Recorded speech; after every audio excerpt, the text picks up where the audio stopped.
Kaixo Iratxe, ze moduz? Ondo. Nire ondo. Zure ondo? Bai. Vale, posten naiz. Prest? Prest. Aguas. Ba, aurrera orduan. Aguas ondo.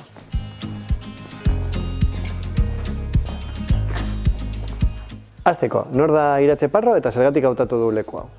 Ba, Iratxe Parro Jantenoko biztanle bat da, lehendakaria, batzar administratiboan, 46 urteko emakumea, eta zergatik aukeratu duen beotegiko bolatokia guretzako ondarea dalako, Aiarako ondarea, Aiarako ohiturak ere islatzen dira hemen, eta gero gehien bat eta oso garrantzitsua dana guretzako bada zenolako lana ikusten den, ez? Herriek egiten duten lana.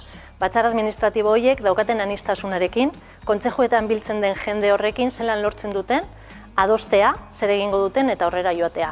Burokrazia gain hartuta eta aurrera joan da, eta zenolako gauza politak egiten dituzten Aiara bizirik mantentzeko. Zein da Aiara batu zen programa eta zeintzuk dira bere ildo nagusiak? Ba, beitu. Aiara Batusek daukan programa edo helburu nagusia edo leloa edo izango da Aiara bizirik mantentzea. Osa, guretzako Aiarak bizirik mantentzea, orain dela gutxi, bagaude entzuten ez, zer ez dagoen bizirik Euskal Herri mailan holan daukaguna, eta zenolako lana dagoen egiten EAJak.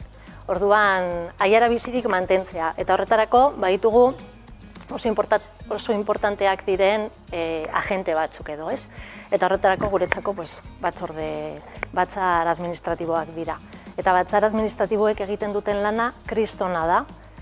Ez da ikusten benetan zenolako denbora sartu behar duzun horretan lan hori egiteko, eta zenolako eragina duen gure herrietarako.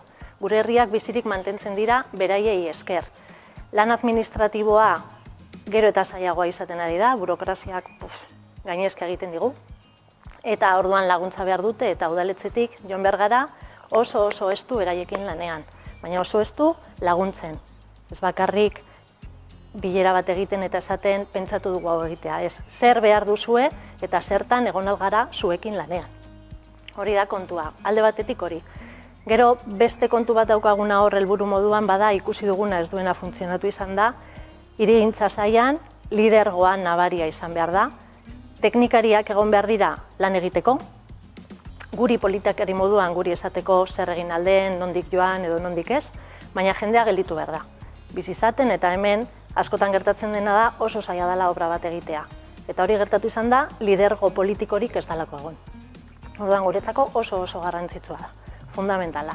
Beste alde batetik jakina lehenengo sektorea, lehen sektorea daukagu hor, eta guretzako eske hau berde eta holan baldin badaukagu, eta disfrutatzen baldin badugu beraiei esker da.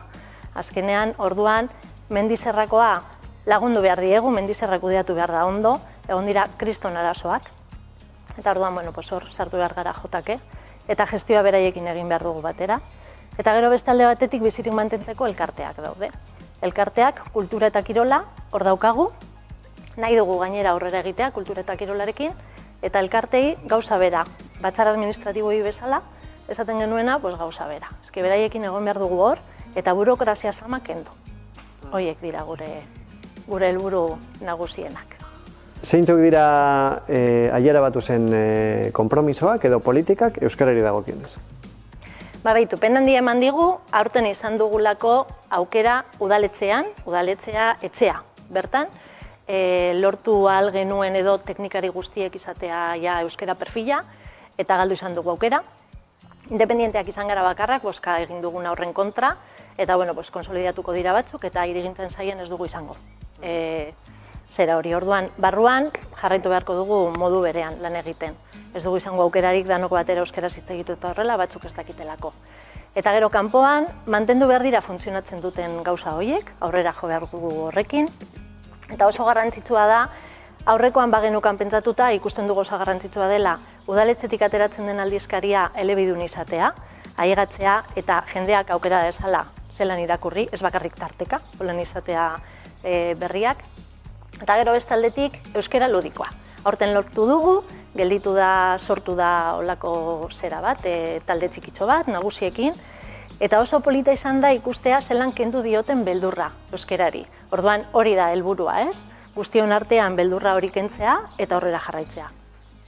Eta amaitzeko, zergatik eman behar dio Aiarako herriak konfiantza Aiara Batusi? Oso argi daukagu. Eske gainera, aurten bai eman behar diola. Alde batetik independienteak garelako, pentsamendua kritikoa dugu, baina independientea dugu, ideiak aztertzen ditugulako eta mantendu nahi dugulako Aiara bizirik. Ez gaude pentsatzen beste gauzetan eta zenolako goitik edo gainetik zenolako gauzak esaten dizkiguten. Gainera, kudeaketan daramagu ja 2009tik batzar administratibo batean, eta guretzako oso erreza. Oso erreza izango da aurrera eramatea. Aiara bizirik egotea lortzea.